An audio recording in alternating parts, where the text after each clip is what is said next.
Okay. So this happened in El Paso. An employee at the El Paso County Office of the Medical Examiner told family members that the death of a man held in U.S. Immigration and Customs Enforcement ICE custody at Camp East, Montana, near Fort Bliss, will likely be classified as a homicide. And this is according to the Washington Post. So the detainee has been identified as 55-year-old Cuban national Geraldo Lunas Campos, who died on January 3rd, 2026, while in ICE custody. The facility is one of the largest immigration detention centers in the United States. It's drawn scrutiny for conditions and complaints about treatment of detainees. So the preliminary finding shared with Campus's family said the cause of death was asphyxia due to neck and chest compression.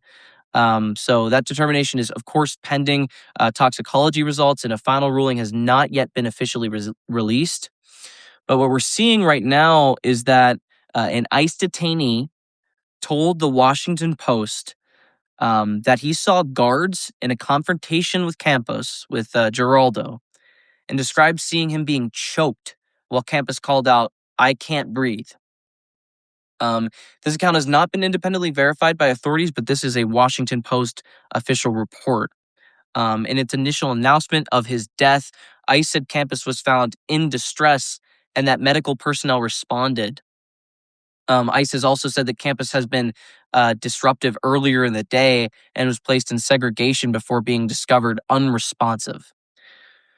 So if people are just coming in here right now, what happened is El Paso, Texas. This happened in El Paso, Texas. We're getting a report from the Washington Post that said that an employee at the El Paso County Office of the Medical Examiner told family members that the death of a man held in U.S. Immigration and Customs Enforcement custody at Camp East, Montana, that's near Fort Bliss, that his death will likely be classified as a homicide. And this is according to the Washington Post. The detainee is identified as 55-year-old Cuban national Geraldo Lunas Campos. He died January 3rd. We're seeing that the cause of death was asphyxia due to neck and chest compression. We're still waiting on toxicology results and an official release. But an ICE detainee did tell the Washington Post that he saw guards in confrontation with Campos and described Campos as being choked while Campos called out, "I cannot breathe. I can't breathe." So this is a major report coming out of the Washington Post. The El Paso County Medical Examiner's Office has not publicly confirmed the preliminary details, but generally is providing official cause and manner of death as being choking, asphyxia. So, of course, this case adds to a series of deaths reported in immigration detention. Government tallies show multiple fatalities in ICE custody in late 2025, especially this year in early 2026. As we all know, federal authorities, including the FBI, have been reported to the examining circumstances around Campus's death.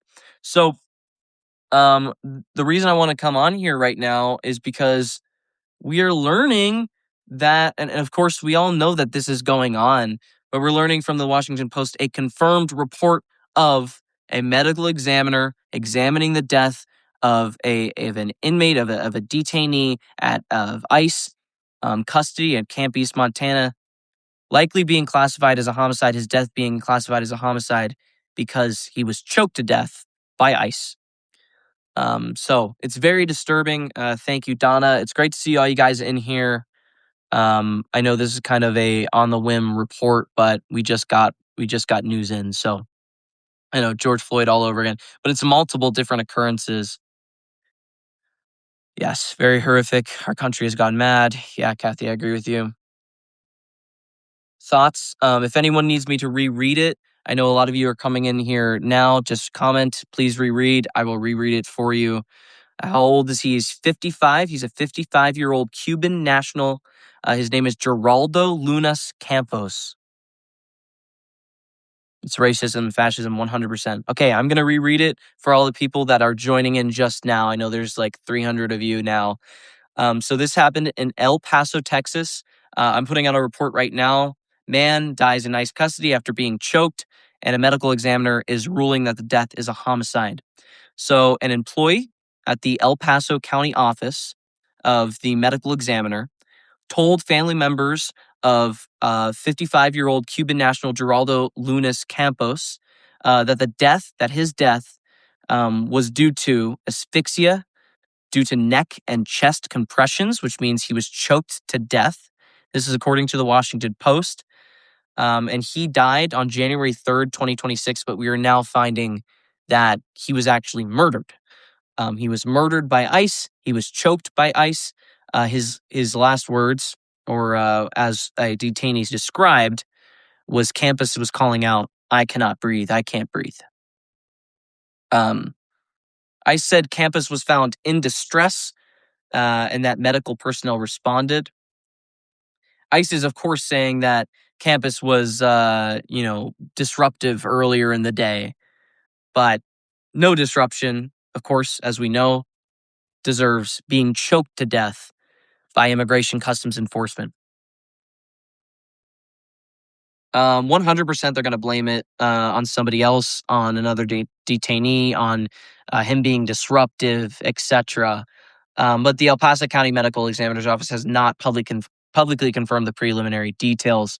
So let me read you some more details on this. So the medical examiner detail is secondhand but specific. Campus's daughter shared a recording in which a staffer at El Paso County's Office of the Medical Examiner tells a doctor is listing a preliminary cause of death as asphyxia due to neck and chest compression, that the office is likely to classify the manner of death as homicide, and of course, for pending toxicology. A detainee witness gives a step-by-step account of the alleged restraint, and the witness is Santos Jesus Flores, and says the Post confirmed he was held at Camp East Montana via the ICE detainee locator. Reports Flores says he saw at least 5 guards struggling with Campos, saw guards choking Geraldo, and heard Campos repeating, "No puedo respirar," which means I can't breathe.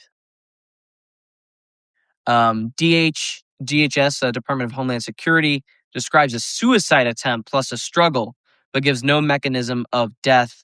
Of course, they're ruling this as a homicide, so clearly they're going to blame this on whatever they can blame this on. We all know this, but yeah. So for people who are just joining in El Paso, Texas, a man was brutally murdered by ICE, was choked by ICE, murdered by ICE, and the medical examiner is ruling it asphyxia due to chest and neck compressions, which means that he was choked to death. Thank you for joining in this live. I'm going to answer some of your questions. If you have any questions, let me know. I'm researching right now so I can help you learn any answers. Yeah, there's only so many cases that we actually know about. Yeah, exactly, Don. Is there any witnesses? Yes, there was a witness. There's a couple witnesses, but the main witness is Santos Jesus Flores, and he says that he saw at least 5 guards struggling with Campos and choking him to death. So the witness, the detainee that was also in Camp East Montana near Fort Bliss in El Paso, Texas, he saw Campos being choked to death. He heard Campos repeating "No puedo respirar," which means I can't breathe.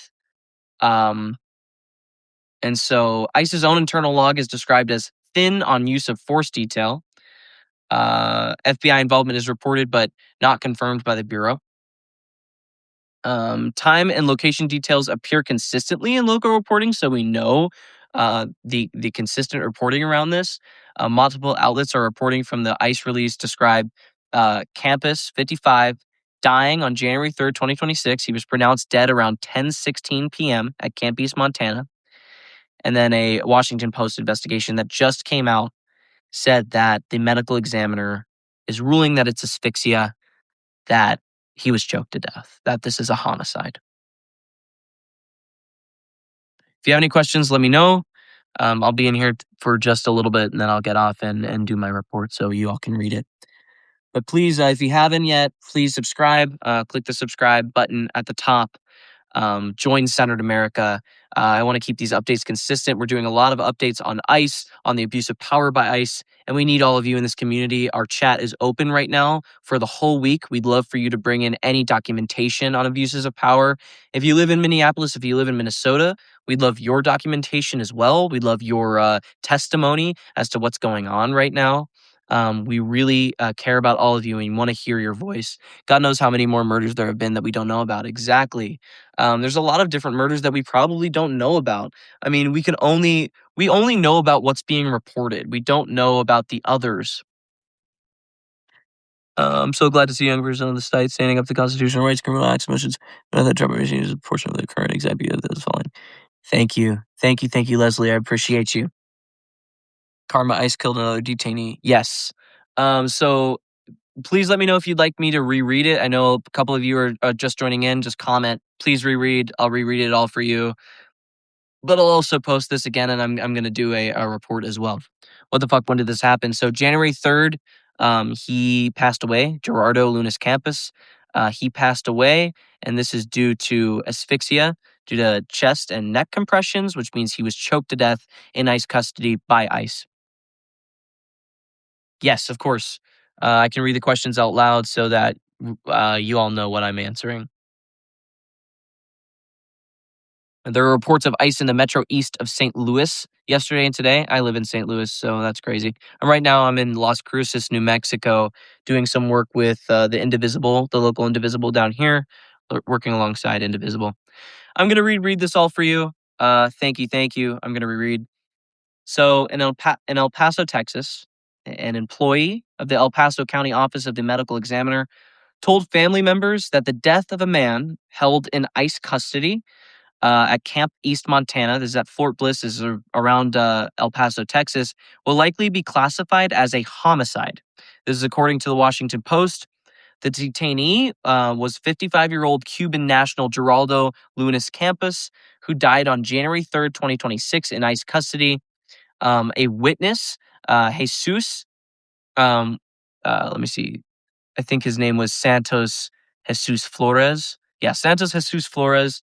He saw 5 ICE officers choking and hurting Geraldo, and he witnessed Geraldo say and repeat, "No puedo respirar," which means I cannot breathe or I can't breathe.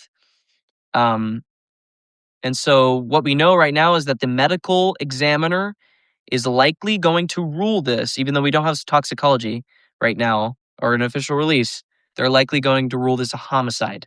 ICE killed this man. ICE murdered this man in ICE custody. There's so many more deaths that we probably don't know about. So I'm glad you all are joining in. Let's read some comments.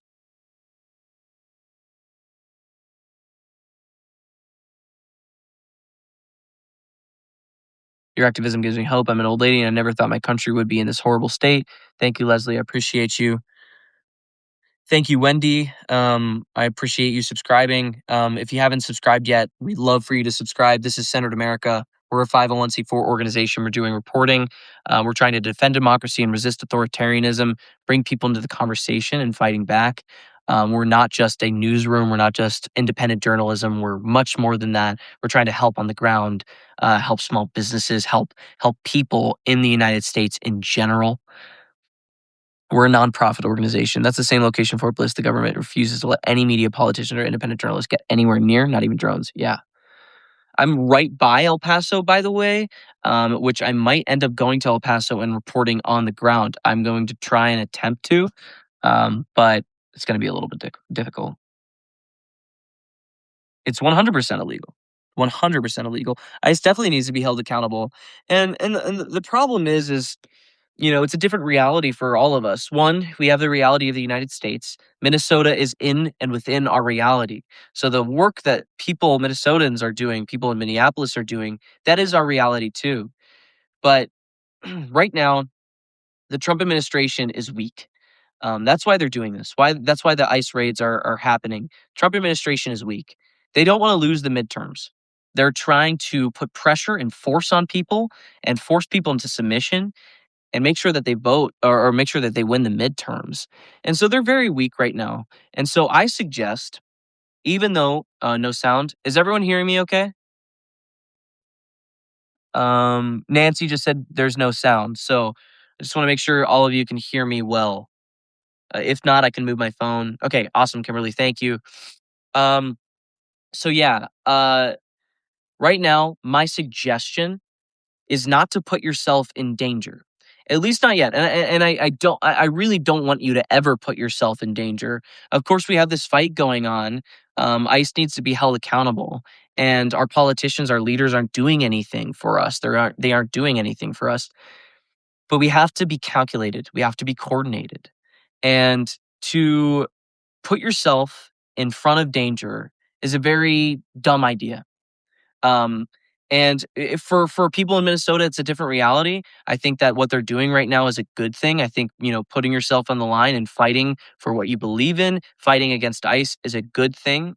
But we do not want anyone to die. We want to stay alive long enough to keep fighting. Okay, and this idea that we're all just gonna go run up and be violent with ICE. I wanna push against that right now because we have until midterms. Now, it's a different story if they don't accept results or our midterm elections are, you know, are they're trying to get rid of our midterm elections. That's a different story, but that's a different story for November. But right now, what we can do is coordinate, speak to each other, document with each other, and make sure we're all on the same page. Because if we're not on the same page, and we're creating more chaos, we can't be coordinated. Trump wants to invoke the Insurrection Act. He wants to put military on our streets. We don't want that to be faster than we need it to be. Okay. And look, I am, and I get what you're saying, Beth. When Trump mentions anything, take it as his next plan. I totally understand what you're saying, Beth, but honestly, like with how we report with Senator America, we don't want to take what he's saying as reality. Because if we're just reporting on what he's saying, we give him power. We give his threats power. We don't want to give his threats more power than they should have. We need to report on what is happening. Because once we give their words power, their threats power, we lose that fight. If they want to put military in the streets, fucking do it. Fucking do it. However, they have it. They are weak. They don't have coordination. They are not able to coordinate effectively. For people in Minnesota, it's a different story. I think that they should be fighting back in the way that they are right now. However, for most of us, don't put yourself in danger. We're not there. I stress being like we're not there yet. I don't want to say yet because we still have a fight. We still have coordination. We still have, there is a possibility of being able to fucking use our vote in the midterm elections. And I know that sounds stupid to a lot of you because it's like, wait for midterms. I don't want to wait. I understand. And it's not a waiting game. We're not waiting. We're staying more coordinated and we're staying more calculated. That's what I mean. It's not about waiting. It's not a waiting game on if we can battle ICE. I don't want more people to die. We know these people are dangerous. It's not us taking a back seat. It's don't put yourself in danger until you have to, right? Until you have to put yourself in danger, do not put yourself in danger. And that conversation is a hard conversation. It's a conversation I don't really like to have. I don't want to say, oh, well, we might have to. I don't want to have that conversation. But of course, it's coming up because people are dying. People are getting hurt, killed. And so it always pops in your head. Am I going to be hurt? Is my family going to be hurt? Is my family going to be killed? Is my neighborhood going to be targeted next? And that is a great way of thinking because you want to be prepared. But preparedness doesn't mean I'm going out there right now. I'm traveling to Minneapolis, Minnesota, and I'm going to put my life on the line. We have to stay calculated. We have to stay alive. And you can't fight if you're putting yourself in danger. They are trying to kill us. That's what they're doing. And that's what I fully believe. I think that this has nothing to do with immigration enforcement anymore. It has nothing to do with immigration enforcement anymore. It has everything to do with control and trying to suppress our voices and trying to suppress the American people.